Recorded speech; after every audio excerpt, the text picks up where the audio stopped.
Beaucoup d'entrepreneurs, surtout ceux qui ont eu un peu de réussite, sont prompts à raconter qu'un matin, ils se réveillent et ils sont frappés par la grâce, la lumière descend sur eux.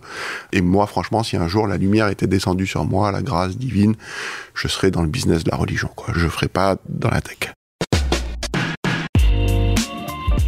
Bonjour à toutes et à tous, je suis Alexandre Mars et vous êtes sur RCJ. Je suis ravi de vous retrouver pour un nouvel épisode de Pause, le podcast où on prend le temps. Le temps de s'arrêter, le temps d'écouter, le temps d'explorer, le temps de rire. Chaque épisode est l'occasion de marquer un temps d'arrêt pour aller à la rencontre de mes invités. Ces femmes et ces hommes sont artistes, chefs d'entreprise, écrivains, entrepreneurs, sportifs ou activistes, et ils ont accepté, le temps d'une pause, de nous livrer les dessous et les secrets de leur parcours.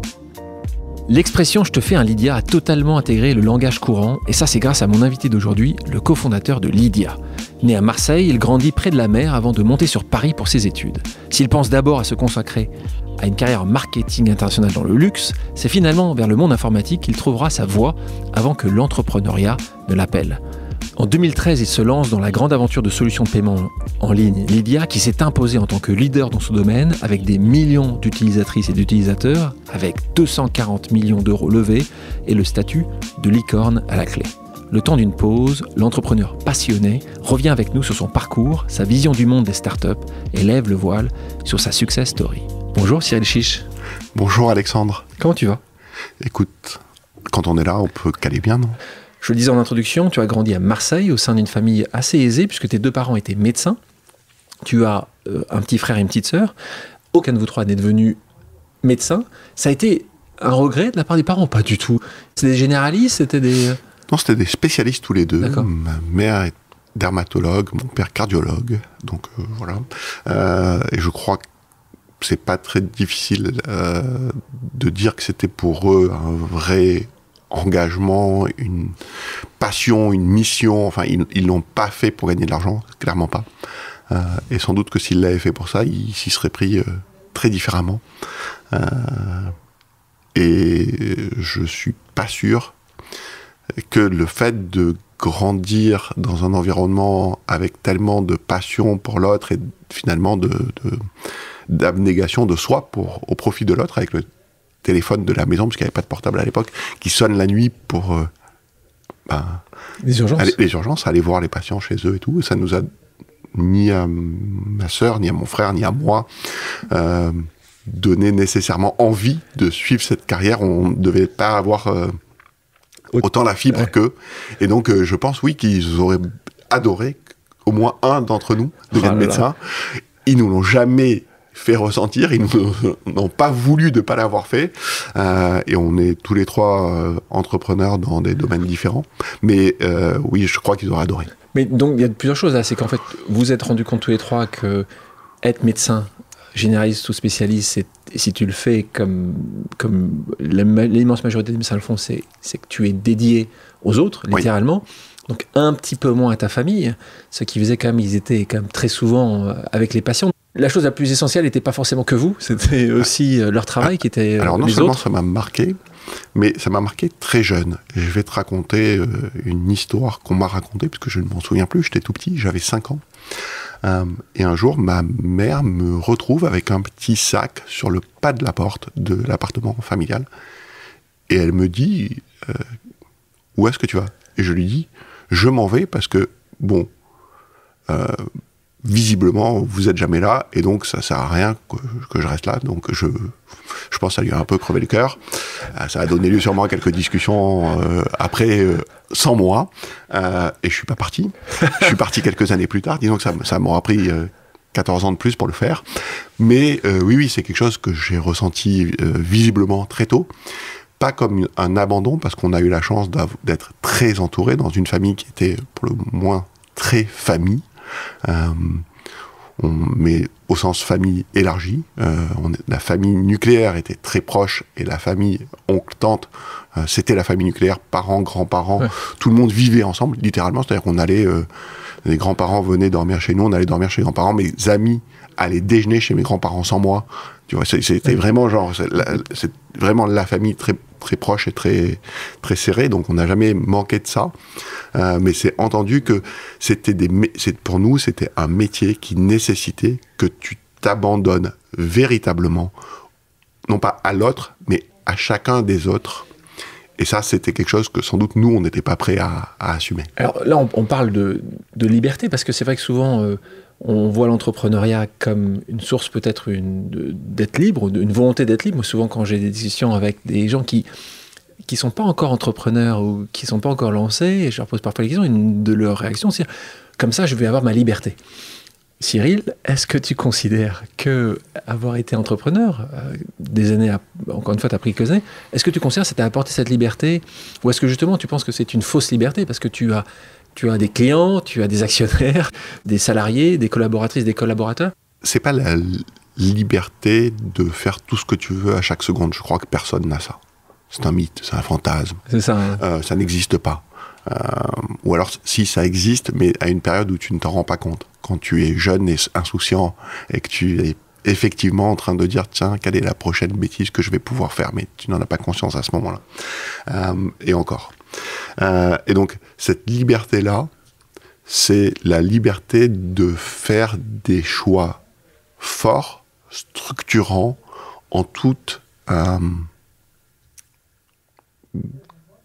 conscience et en toute autonomie. C'est-à-dire, je peux décider de prendre une décision qui va engager véritablement, pas simplement moi, pas simplement quelques personnes, mais voilà, quelque chose de plus qui me dépasse. Donc ça, c'est la partie entrepreneuriat. Et clairement, ce dont je voulais m'affranchir en n'embrassant pas la carrière médicale, n'était pas la charge de travail, n'était pas le fait de penser à mon travail en permanence. C'est pas un truc ça m'a jamais fait peur. Et tu te lances pas dans l'entrepreneuriat, comme tu sais bien, si tu n'es pas tout le temps finalement en train de penser à ton entreprise. Tu y penses le jour, tu y penses la nuit, tu y penses en vacances, tu y penses en permanence. De la même manière que tu penses à ta famille quand tu travailles. Et les gens qui disent, moi j'ai parfaitement cloisonné les deux. Je pense que c'est un peu comme les gens qui ont une autre vie sur Instagram, quoi.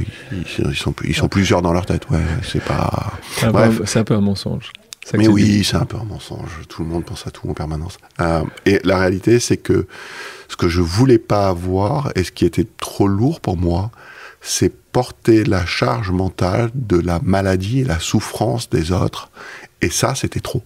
Enfin, moi, je me sentais pas prêt. Je croyais que je voyais l'impact que ça avait sur la psychologie et sur le moral de mes parents quand quelqu'un décédait, quand tu le voyais tout de suite, quoi. Tu le voyais de manière il n'y avait pas besoin de le dire, tu le ressentais très fort. Et donc ça, je voulais pas de cette charge-là, et c'est pour ça que sans doute que j'ai pris la partie travail, liberté, enfin entrepreneuriat et pas médical.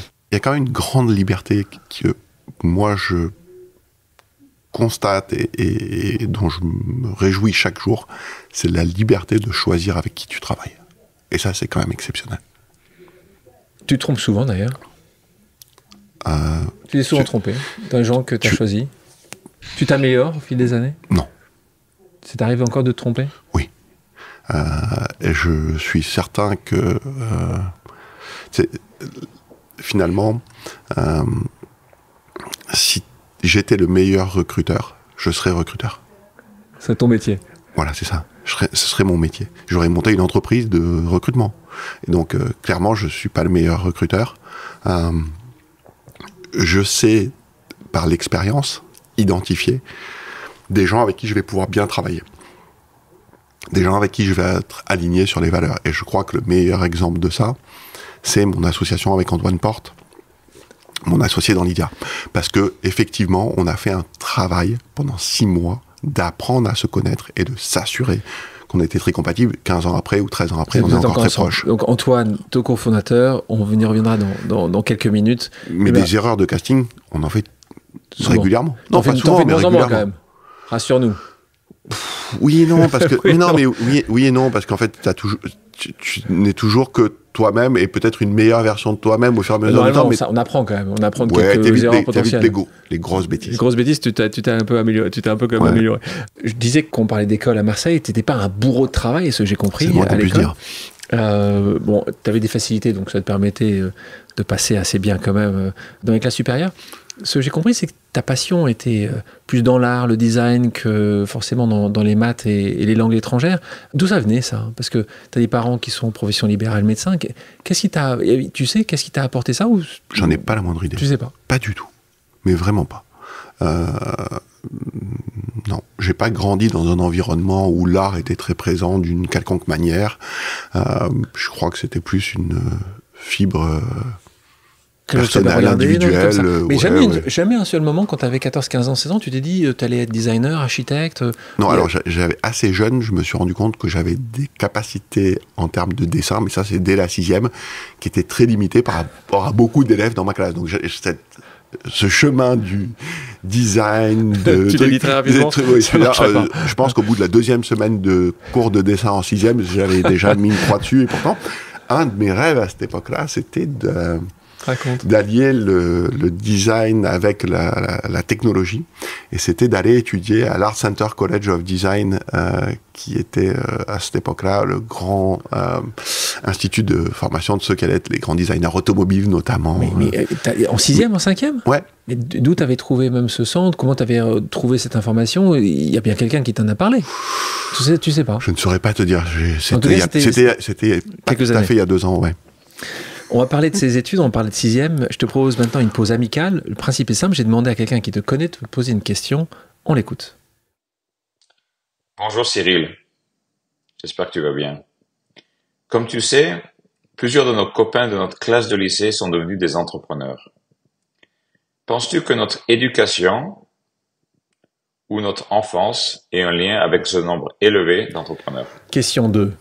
Stéphane Bancel, donc président, directeur général de Moderna, qu'on avait eu ici il y a quelques semaines ça, une personne que j'adore, qui est pour moi un génie et qui fait beaucoup de choses pour la santé. Tu parlais de tes parents tout à l'heure, il fait beaucoup de choses, en particulier pour l'oncologie. Il a travaillé évidemment sur ces sujets de Covid, mais il travaille essentiellement aujourd'hui sur l'oncologie avec beaucoup de choses très positives dans le futur. Donc écoutez, si vous voulez connaître ou apprendre des choses sur l'oncologie, sur tout ce qui est cancer, je conseille cet épisode avec Stéphane Bancel, qui, et ça c'est incroyable, était à Marseille. On reconnaît son petit accent. Toi, on l'entend de moins en moins, et toi, mais Stéphane, on l'entend encore un peu. Il était à Marseille, dans le même bahut. Ouais, même dans la même classe. On a fait, oui, pas mal de classes ensemble dans le secondaire. Lui et comme il le disait très bien, d'autres entrepreneurs. Donc c'était effectivement... c'est d'autant plus étonnant qu'à l'époque, peu de gens étaient entrepreneurs. Vraiment, il y avait des gens qui reprenaient la boîte de leurs parents. C'était le cas d'aucun d'entre nous, puisque aucun de nos parents avait des entreprises qu'on pouvait même espérer reprendre. Ça a été le cas de quelques-uns, mais pas cette bande-là.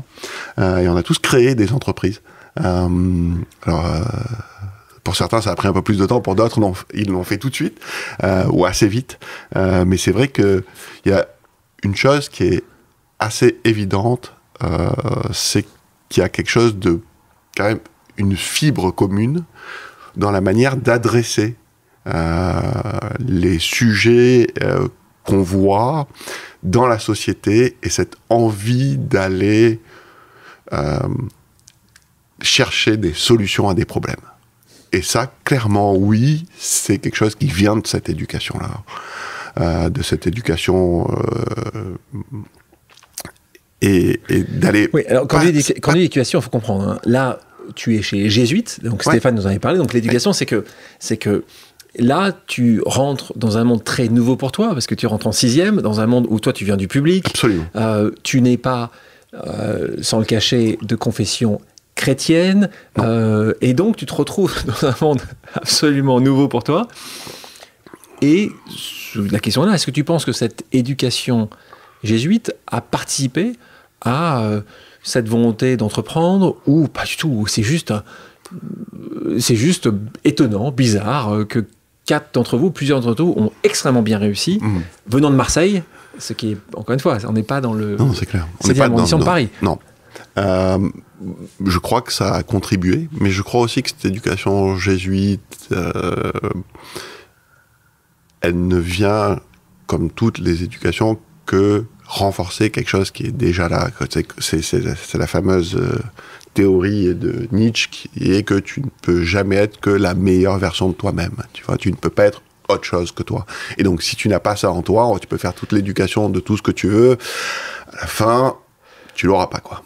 Alors, c'est d'ailleurs d'autant plus intéressant que tu dises ça, parce que tu ne deviens pas entrepreneur du tout à la sortie de ton lycée ou ton école, puisque ça, tu vas attendre des années et des années de salariat. Hein. Stéphane, c'est exactement la même chose. Hein. Vous avez attendu, vous n'êtes pas lancé.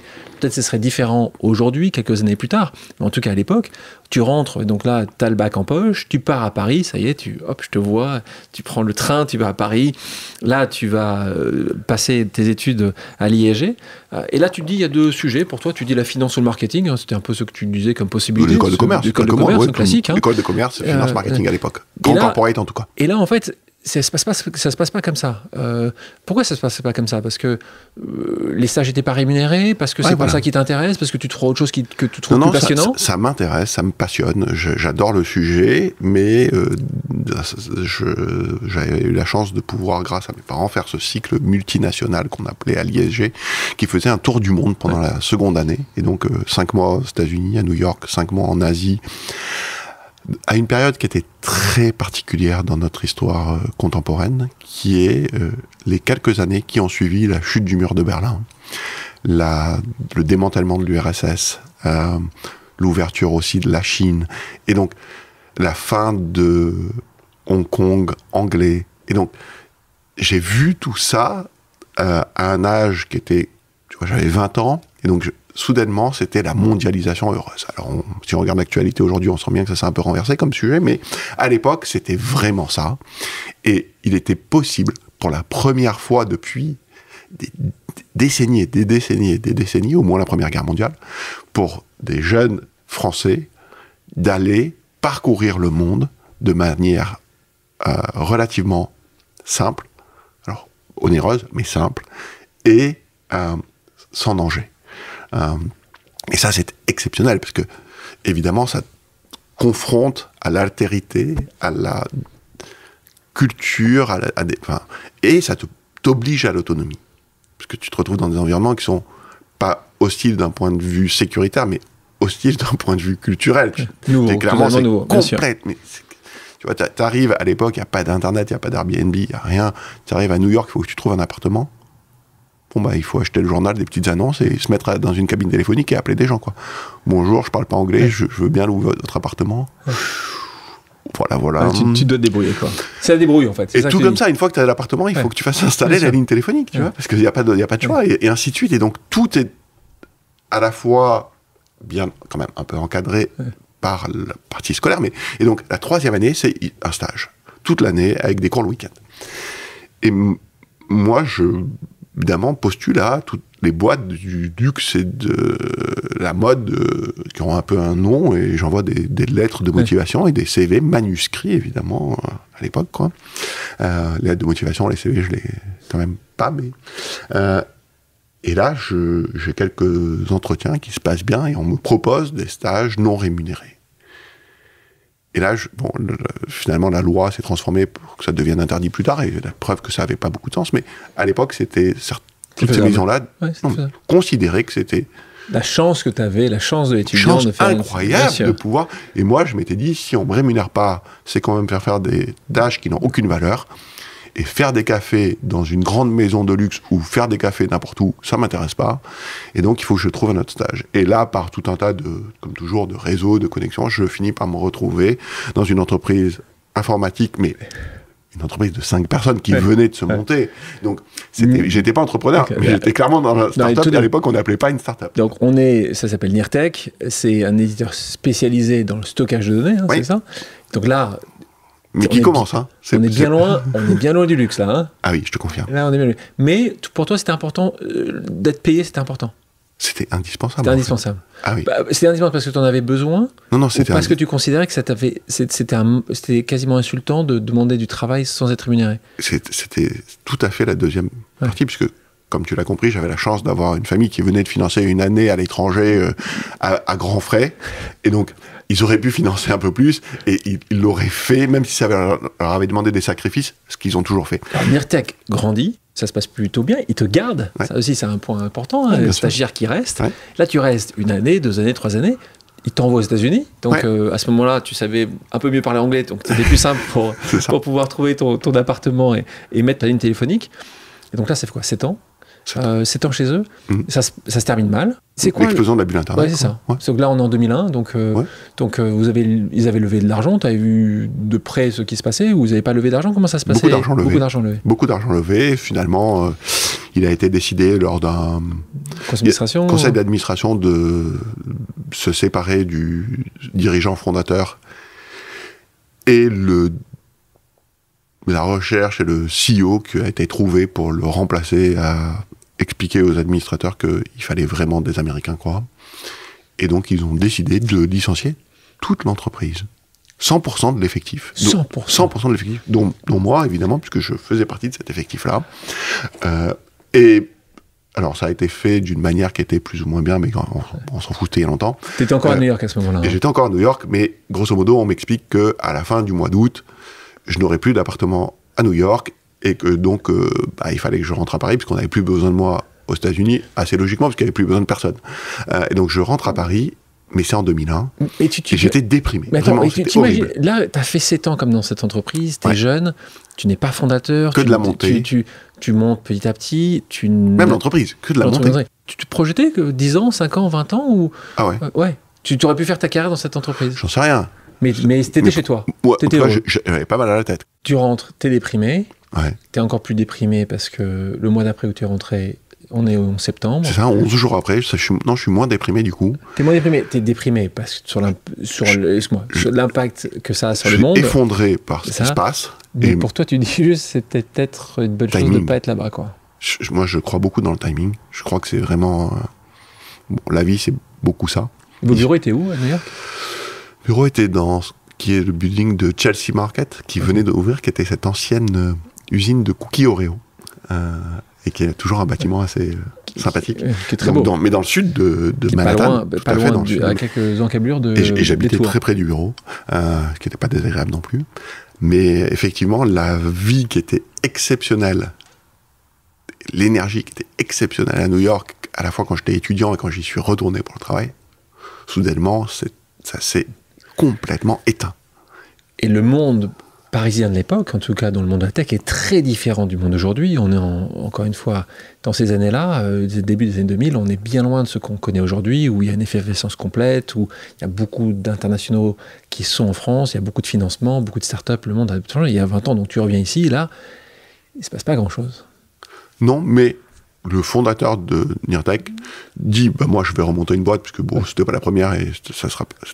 Et il me dit, est-ce que tu veux revenir avec moi? Et moi, je dis, bah oui, pourquoi pas. Et donc, on est reparti pour 8 ans. Donc là, cette entreprise s'appelle Avitis. Et cette fois-ci, écoutez-moi bien, auditrices, auditeurs, c'est un logiciel d'optimisation des postes de travail. Donc là aussi, tu faisais dans du B2B. Donc là, ça dure quelques années, de nouveau. Ouais. Là, à nouveau, tu n'es pas fondateur ou cofondateur, mais tu vois l'entreprise grandir. Là aussi, vous trouvez des financements, vous grandissez, ou là c'est avec moins de financement? Moins de financement, parce qu'évidemment la période compliquée était moins financement. Entre post-explosion de la bulle et crise financière de 2007-2008, c'était pas les meilleures années de financement. Honnêtement, il y a eu des bonnes années, mais c'est pas celle-là, quoi. On en parlait tout à l'heure, quand tu sors d'école, tu ne deviens pas entrepreneur, tu passes 15 ans à travailler en tant que salarié. Là, il se passe quelque chose. Qu'est-ce qui se passe à ce moment-là? Tu dis, pourquoi pas moi? J'ai les outils maintenant. Tu te poses une question, tu as une rencontre avec quelqu'un. Comment ça se passe que tu décides à un moment de quitter Avitis et de lancer, écoutez-moi bien, ce qui est l'ancêtre de Lydia, Drinks on Me? C'est ma tournée. C'était en marketing, tu avais raison, il fallait que tu fasses du marketing dans ta vie. Mais raconte-moi ça. Qu'est-ce qui se passe là? En fait, ça, c'est pas. Enfin, beaucoup d'entrepreneurs, surtout ceux qui ont eu un peu de réussite, sont prompts à raconter qu'un matin ils se réveillent et ils sont frappés par la grâce, la lumière descend sur eux. Et moi, franchement, si un jour la lumière était descendue sur moi, la grâce divine, je serais dans le business de la religion, quoi. Je ferais pas dans la tech. Pourquoi? C'est tellement plus valorisant. Et donc, c'est jamais descendu sur moi. Donc, c'est toujours des processus assez lents qui se déroulent sur, en l'occurrence, 1 an et demi ou 2 ans, et où je me rends bien compte que j'ai fait un peu le tour du sujet, et intellectuellement, je suis moins stimulé, moins excité, et je vois bien aussi que la lenteur des cycles B2B, surtout dans les grands appels d'offres qui durent 18 mois, commence à me peser, et que à ce moment-là est en train de se passer une révolution qui est incroyable, qui est l'arrivée de l'iPhone, et surtout, 1 an et demi après, l'arrivée de l'App Store. Parce que peu de gens se souviennent qu'au début, la première génération d'iPhone, il n'y avait pas de store d'app. Il y avait quelques applications qui étaient préchargées, natives. Et donc, soudainement, une nouvelle interface dont il est assez clair qu'elle va devenir l'interface de notre quotidien, ouvre des portes en grand qui dit « Ok, on va tout réinventer pour cette plateforme-là ». Et là, c'est un appel d'air gigantesque. C'est pas que moi qui suis happé par cet appel d'air, tu vois. Et là, je me dis « Ok, maintenant, tu veux faire un truc qui est dynamique, qui va vite. Le B2C est une évidence. Et là, l'opportunité de B2C a jamais été aussi grande qu'avec cette plateforme-là, et donc il faut faire une app. Je suis d'accord, mais tu m'as pas répondu à la question de toi, entrepreneur. Ça fait 15 ans que tu fais du salariat. Pourquoi ce moment-là ? C'est du salariat, mais c'est du salariat dans une petite boîte et très proche des fondateurs et compagnie. Et donc, tu sais bien que c'est en toi, quoi. Tu le savais. Tu sentais. Oui, moi j'ai eu la chance, jeune, et souvent d'être beaucoup sollicité par des cabinets de chasseurs de tête pour aller dans des grosses boîtes, notamment américaines, d'infrastructures informatiques. Et étonnamment, je ne suis jamais allé passer un seul entretien. Et donc, ça dit quand même que tu ne te diriges pas vers une carrière corporate. Tu sais quoi, tu peux aussi avoir beaucoup d'estime pour la personne qui... Et c'est le cas. Comment s'appelait ce dirigeant de ces deux entreprises ? Daniel Franchi. Donc merci Daniel. Et c'est le cas, absolument. Beaucoup d'estime, une grande proximité, mais au bout d'un moment, tu as besoin aussi de toi. Il a bien pris le fait que quand tu es parti ? Ou il était peiné, déçu ou je crois qu'il l'a bien compris, mais je doute que ça lui ait fait plaisir. Heureusement que ça n'a pas mis là. Et au-delà de l'avoir fait plaisir, je pense que ça l'a un peu blessé, puisque étonnamment, on ne s'est pas revu depuis. Tu déconnes. Non. Mais parce qu'il n'a pas voulu te revoir, ou parce que tu t'es dit... La réalité, c'est que je crois que, tu vois, moi j'ai assez de coups de fil pour essayer pour déjeuner ensemble poste. Bien sûr. Puis bon, c'est pas revenu. Très personnel, en fait. Ouais, et puis je crois qu'il y avait une espèce de peut-être de filiation un peu, bah oui. peut-être. Et tu vois. Tu es le papa. Ouais, un peu de ça. Mince.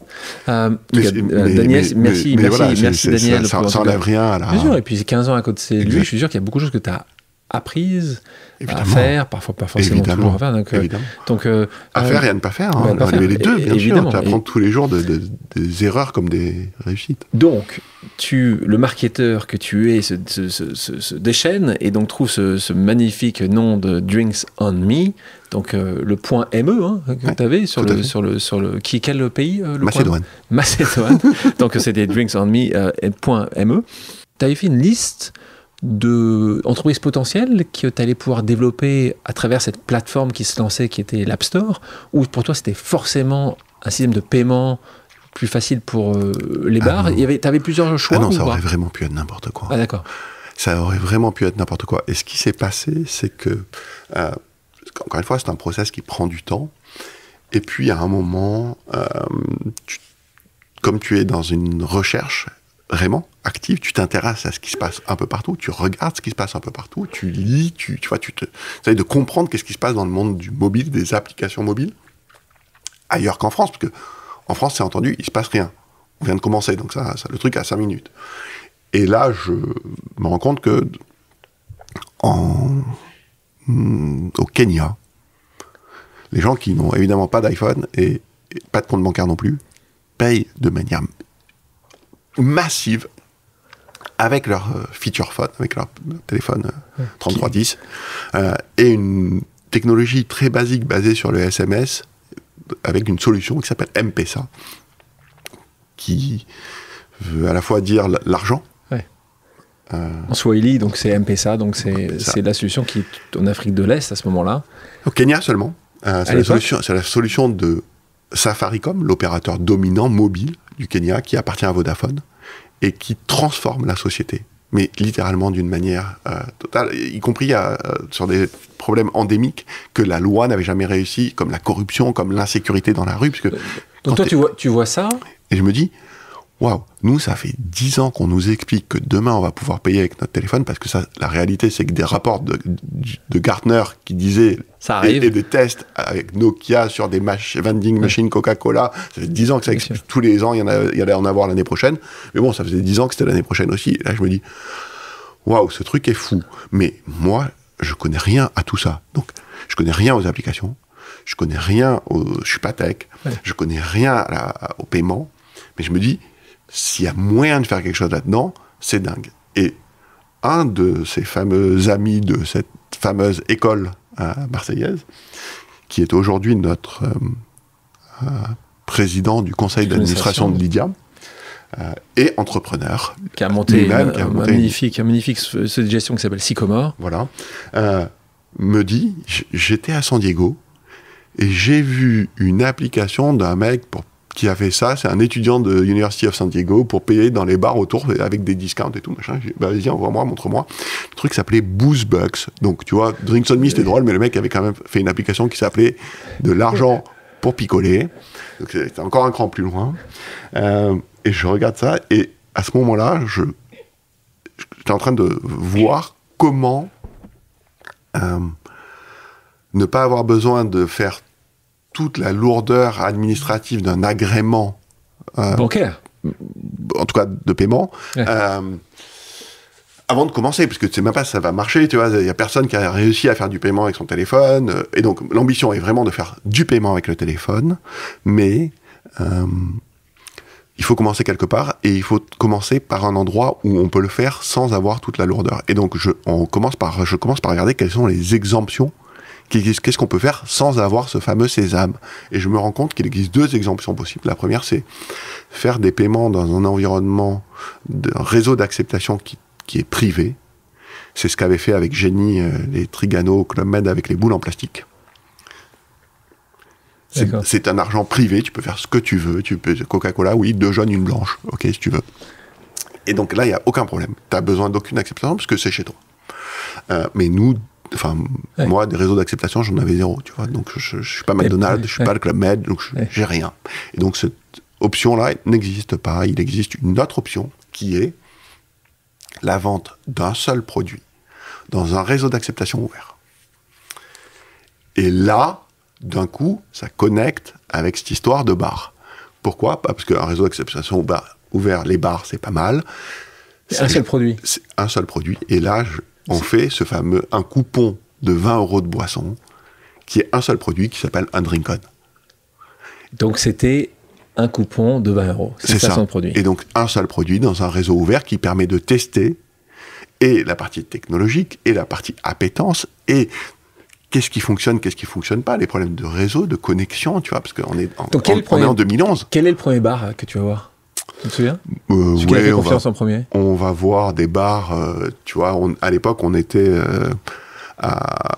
on sous-louait un bureau au 13 boulevard Rochechouart dans une société qui s'appelle Limonétique, qui a disparu maintenant, qui a été rachetée par Tunes, et voilà, où se trouvait aussi My Little Paris, d'où venait Antoine, notre Antoine Porte, donc ton cofondateur. Exactement. Et donc on va voir des bars qui sont... Mais tu te souviens le premier qui vous dit oui, ça on s'en souvient, le premier qui vous dit oui. Le premier qui nous dit oui, je crois que c'est La Grosse Caisse, rue Montmartre. Et donc toi, il te le dit à toi, Antoine, à tous les deux? Non, Antoine, il faisait la partie tech et moi, je faisais le tour des bars. C'est toi qui buvais. Au début, on buvait pas, on essayait de convaincre les bars. Ouais, mais il faut se mettre des moyens. On faisait des barathons pour regarder les gens utiliser. Donc tu signes ça, ton premier. Quand tu rentres de ça, tu dois être... T'es heureux ou tu dis juste c'est un passage obligé, bon... non, t'es heureux, mais tu sais que c'est un lab. Non, mais tu sais que c'est un lab surtout. C'est juste pour faire le truc et pour voir s'il y a des gens qui veulent le faire, parce que si personne veut le faire, bon, bah, personne veut le faire, quoi. Tu peux être content de toi, mais Il n'y a rien. Donc tu avances, Ouais. tu en signes 1, 2, 3, Ouais. ça Une reste vingtaine, une trentaine. hein, ça reste Ouais. petit. Ouais. Qu'est-ce qui se passe au moment où tu dis attends, je vais pas faire ça, que ça se passe de Lydia? C'est quoi cet élément clé qui va vous passer de Drinks on Me à Lydia? C'est la rencontre avec Antoine, c'est qu'est-ce Non, Antoine, était c'est déjà avec Drinks toi, on tu- Me. Antoine, il est c'est dans Drinks Drinks on on Me. Me, Ouais, d'accord. ouais. Et en fait, Lydia, c'était... Enfin, c'est Drinks on Me. Enfin, Drinks on Me est le lab de Lydia.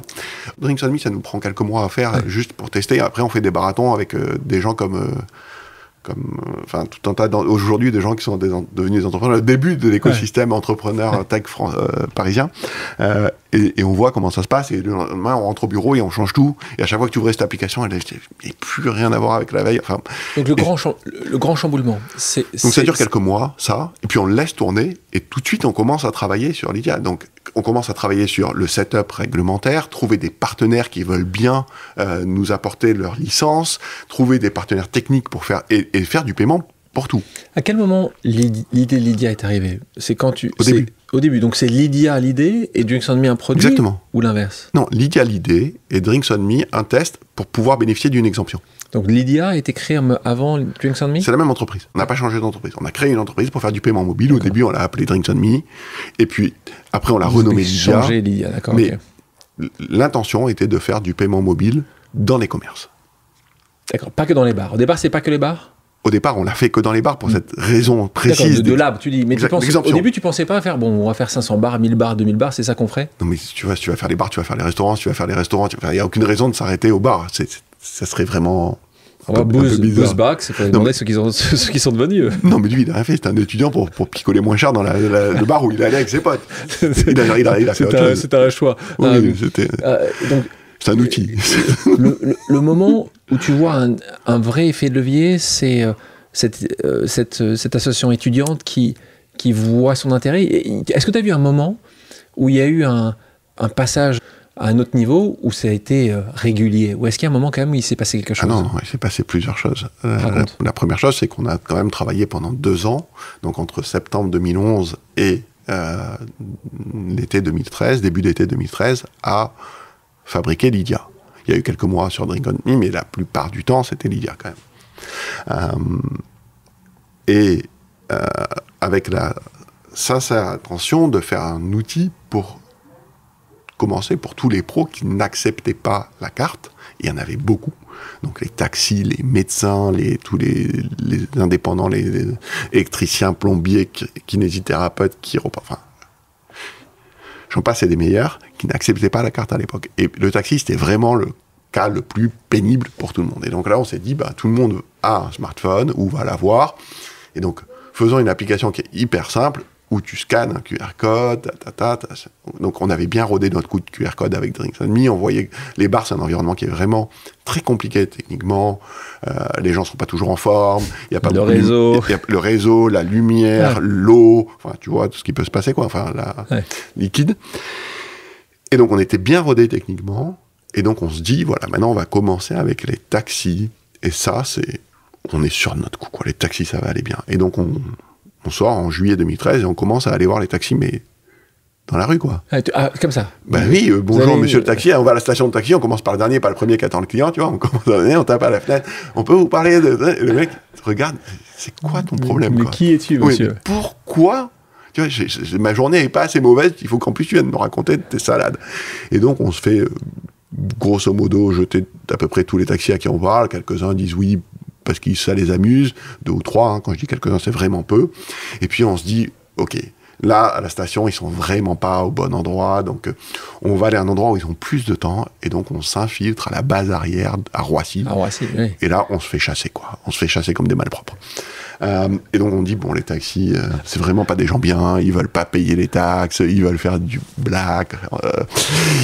C'est vraiment, il faut qu'on arrête avec ces gens. Nous, on connaît des gens bien, des gens vraiment carrés qui vraiment, ils sont avec le fisc, qui sont réglo, c'est les médecins. Et les médecins, on les connaît d'autant mieux que mes 2 parents sont médecins, comme on en a parlé, mais les 2 parents d'Antoine sont aussi médecins. Et donc là, on est chez vous. On sait, quoi. Allez, vous êtes les chez médecins, donc qu'est-ce qu'on fait? On prend le téléphone. En l'occurrence, entre-temps, on a recruté un commercial, Pierre, Boisa, qu'on embrasse évidemment aussi. Et on appelle des centaines de médecins. Et lui et moi, allô. Évidemment, tu tombes sur aucun médecin. Assez logiquement, ils font autre chose que répondre à des gens qui appellent... pour vendre quelque chose. Et quand tu tombes sur quelqu'un, il te dit, mais en fait, c'est quoi votre idée, quoi? Je voulais qu'à la fin de l'ordonnance, j'écris, vous me téléchargerez l'application Lydia. Et on dit, ouais, les médecins, ils sont vraiment trop vieux jeu. Tu vois, le mec, ça fait 2 ans qu'il est sur son truc, il veut pas se dire qu'en fait, c'était juste n'importe quoi, qu'il s'est fait un film. Et surtout que ça fait 2 ans que tu te payes pas, que tu fais galérer tout le monde. Et pire que tout, en juin 2013, juste avant de lancer, on lève quand même de l'argent, enfin, un petit peu en décembre 2012, mais surtout en juin 2013, on lève un peu d'argent, love money, auprès de gens proches. Les business angels, hein. 600 000. Non, les gens les proches. Pas la famille, mais amis et amis d'amis, tu vois. Et là, tu te dis, attends, je suis en train de foutre en l'air l'argent des amis, là, ça va pas marcher. Donc, il va falloir qu'on arrête, quoi. On essaye quand même les kinés, les chiros, les électriciens, les plombiers. Non, franchement. Non. De Karim Bansila. Mais vraiment une horreur. Et là, t'es obligé de, quand même, à un moment, tu t'assois et tu dis, bon, on s'est trompé de film, quoi. Ouais. T'es pas fier, t'es pas satisfait, t'es pas content, mais c'est la vie. T'es trompé. Et en désespoir de cause, parce qu'on était un peu fou quand même, j'ai oublié de dire qu'on s'était dit que ça serait bien, en plus de l'application pour payer les taxis, de développer une fonctionnalité sur le côté qui permettrait de partager le taxi. Et donc, des échanges entre particuliers. Mais tu vois, on n'avait déjà pas de clients, pas de business, personne qui voulait de notre truc, et on s'était dit qu'il faudrait vraiment une fonctionnalité complémentaire, parce que ça serait, c'est tellement logique, quoi. Ça aura tellement de succès qu'il va falloir faire ça. C'était fou, les gens allaient se battre pour l'avoir. Et donc, en désespoir de cause, on se dit, bon, ok, les pros, c'est une erreur de casting, et allons voir si... les particuliers. Les particuliers, notamment les jeunes qui ont ces smartphones-là, et ça ne les amuserait pas, et donc on va à Epitech avec Pierre et Fred, qui est toujours chez nous, notre premier développeur mobile, et à l'Epitech, pour leur demander, avec un petit groupe d'étudiants, si cette histoire de P2P, d'échange entre particuliers, de partage de trucs, parce qu'ils sont colocataires, machin, ils partagent le taxi en rentrant de soirée et tout, ça peut pas les intéresser.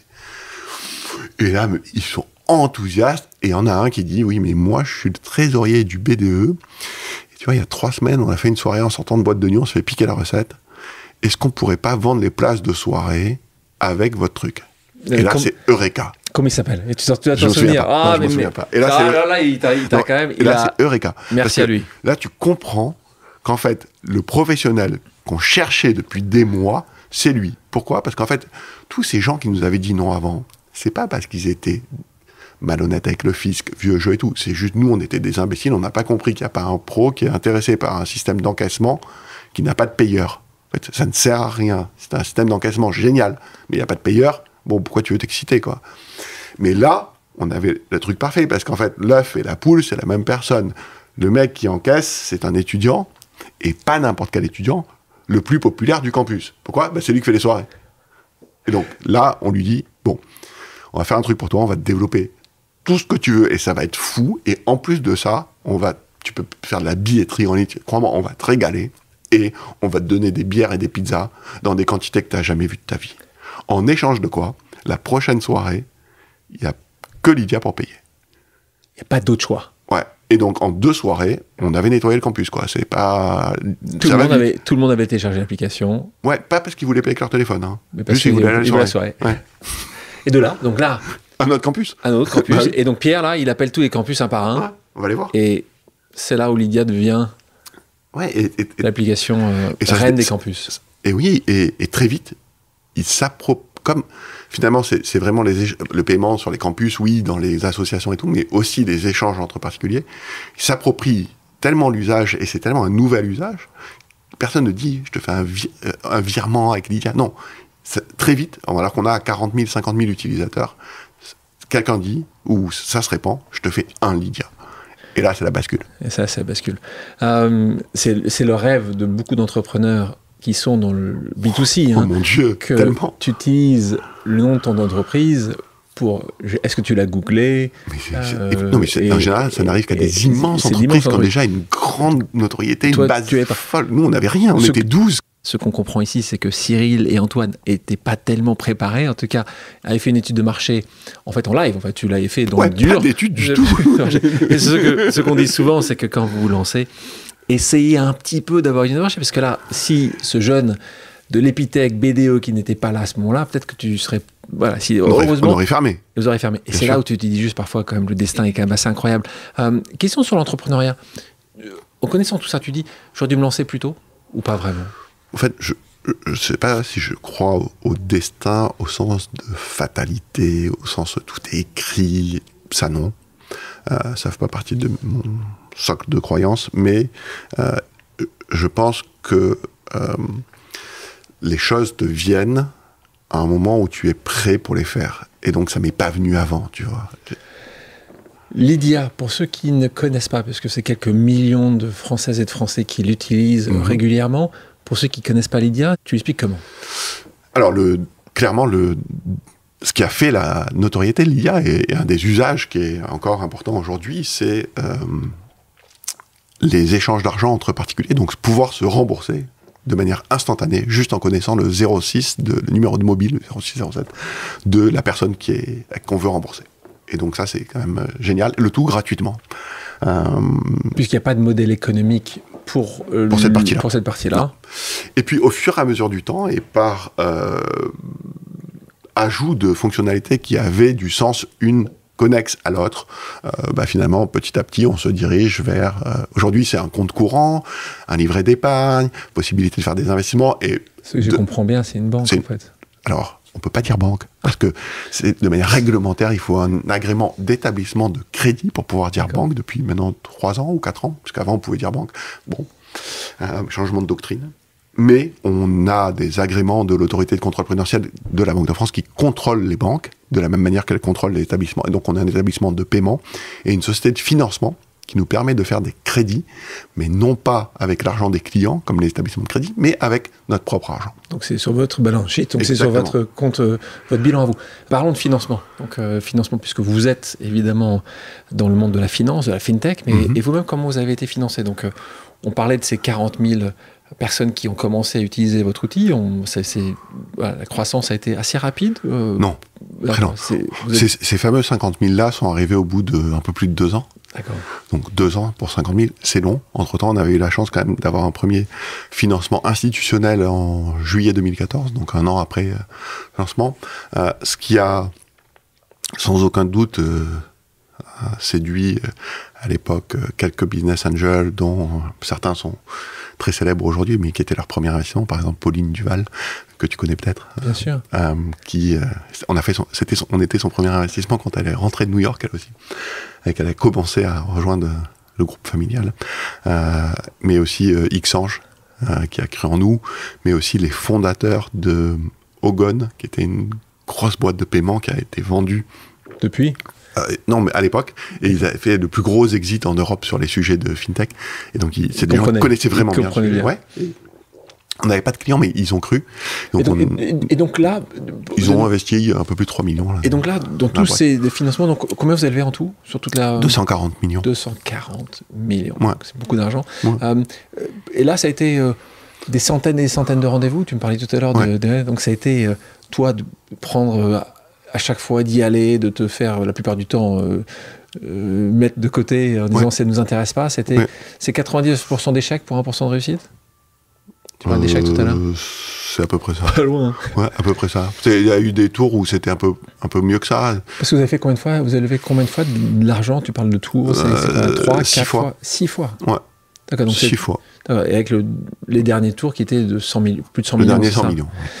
Et là, parce que vous avez eu des financements pas que français, parce que là on parlait d'un, mais après vous avez vraiment mondiaux. On parlait vraiment tout à l'heure de la Chine et des États-Unis, parce que vous avez un très beau fonds américain qui s'appelle Accel qui vous a suivi, et puis une entité chinoise connue, parce que c'est Tencent, qui est un des géants chinois. Là-dessus, comment toi tu l'as vécu? On fait attention aujourd'hui, en particulier en Europe, et ça a été suite à la Covid, de faire attention que les biens, les technologies européennes restent européennes. On fait très attention, en particulier aux investissements chinois. Est-ce que ça a été assez facile?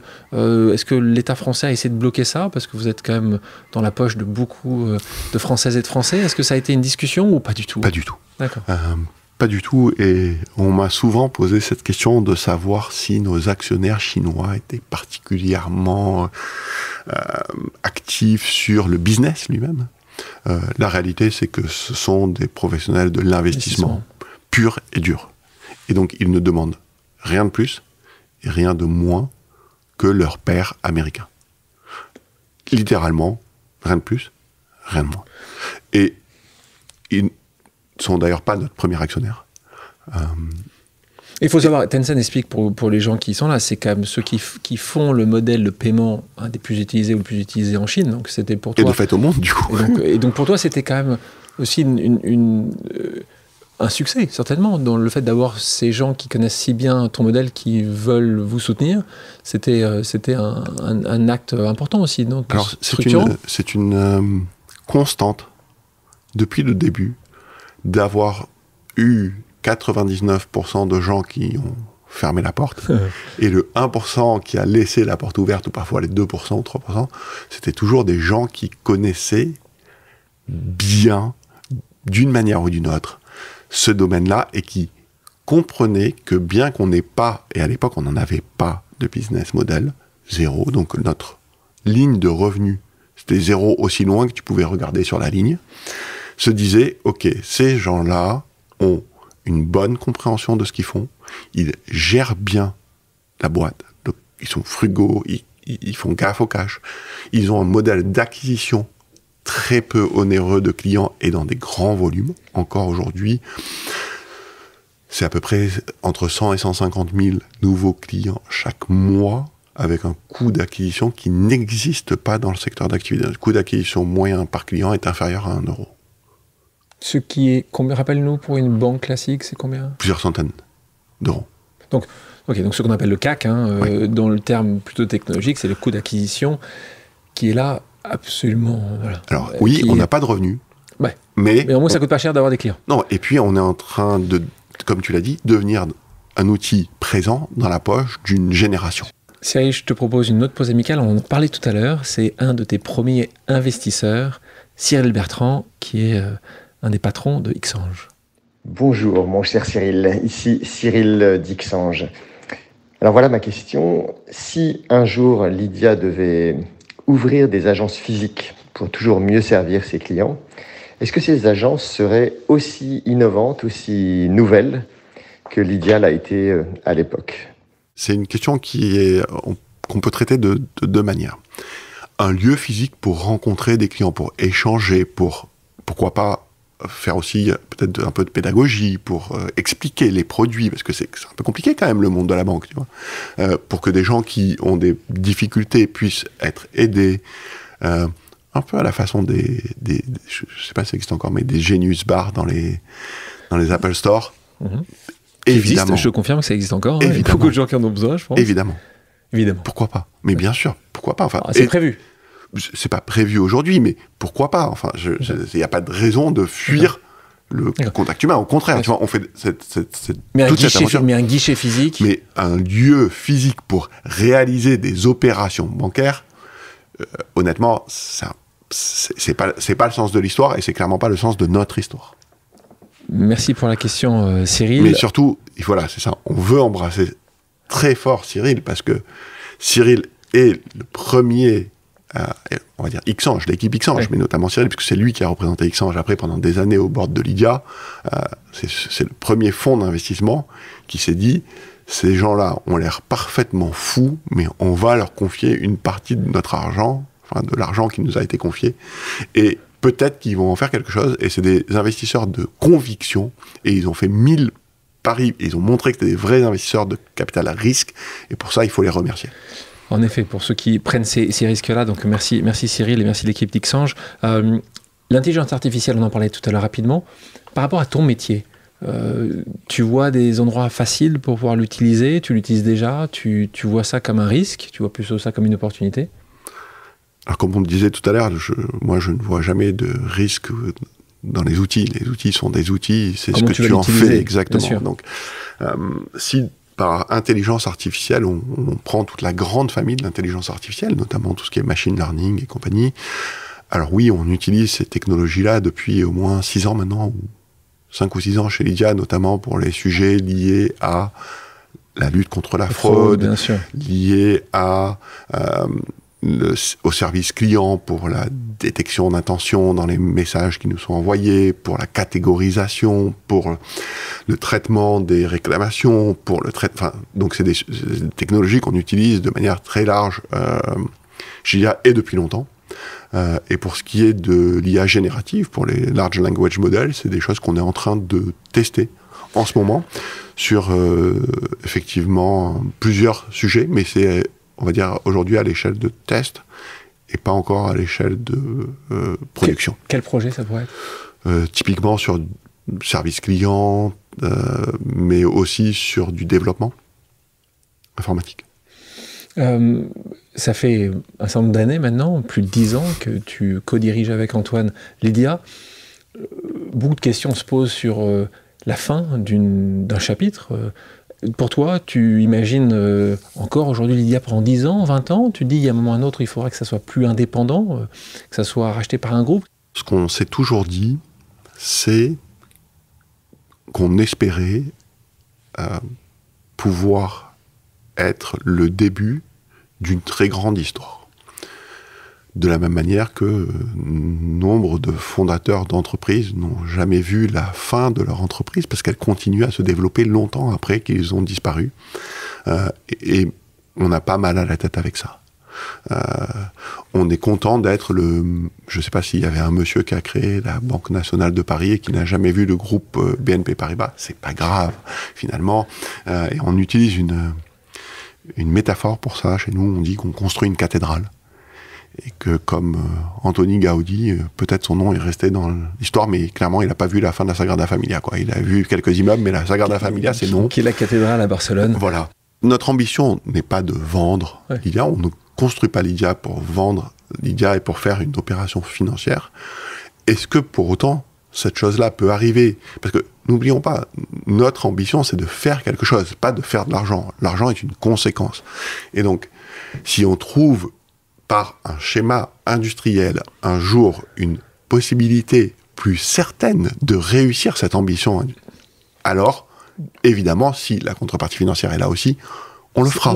Donc là, quand je vois le schéma dans lequel vous êtes, votre force en France, les acteurs potentiels, là, on est quand même dans un monde qui se structure un peu plus dans le monde de ces néobanques, comme on les appelle, qui étaient au départ souvent indépendantes, qui sont aujourd'hui de moins en moins indépendantes. On a vu Orange qui vendait sa banque récemment. On voit des fonds américains qui viennent justement pour les acheter. On voit quasiment toutes les grandes banques françaises avoir leur banque. Ça situe à peu près là. Il y a quand même des chances qu'à un terme, ça soit une grande banque française ou un... Non, tu crois pas à ça? En fait, je ne sais pas, et c'est pas mon sujet. Moi, toutes les entreprises que j'ai montées, quand je les ai montées, je m'étais dit, parce que c'était un moyen, pas une fin, je m'étais dit, je sais à terme qui m'achètera. Je me suis planté à chaque fois parce que c'était quelqu'un d'autre. Je les ai vendus à chaque fois, mais à chaque quelqu'un d'autre. Toi, quand tu avais créé ça, comme n'importe quel entrepreneur, avec une pression peut-être de la communauté autour de cette vente, tu t'étais dit à un moment ou à un autre, tiens, j'aimerais le vendre à telle personne, tu t'étais dit en fait, non. Jamais. Et encore aujourd'hui, j'aimerais pas le vendre. J'aimerais qu'on y arrive. Et que demain, ça devienne un grand groupe indépendant. Tu penses que tu peux être indépendant? Ah oui. Ah oui, oui. Tu penses qu'il y a des possibilités que tu ne vendes pas? Ah oui. C'est même le chemin numéro 1. D'accord. Donc Tencent ne prendra pas 100%. Et je suis content de savoir ça, moi. Ouais, et ça n'a jamais été leur plan non plus. Ouais. Ça n'a jamais été leur plan non plus. Je pense que là, le gouvernement risque de te dire quelque chose si c'était le cas. En tout cas, aujourd'hui. Une pause musicale. Dis-moi, quelle est ta chanson culte? Celle qui me vient comme ça tout de suite, ça serait Space Oddity de David Bowie. On en écoute un extrait. This is ground control to Major Tom. You've really made the grade. And the papers want to know whose shirt you wear. Cyril, merci d'avoir accepté mon invitation. Merci Alexandre. Merci à tous d'avoir pris le temps de faire une pause avec nous sur RCJ. J'espère que l'émission vous a plu, inspiré ou fait réfléchir. Si c'est le cas, je compte sur vous pour soutenir Pause sur radio-rcj.info ainsi que sur toutes les plateformes d'écoute. À bientôt sur RCJ pour un nouvel épisode de Pause.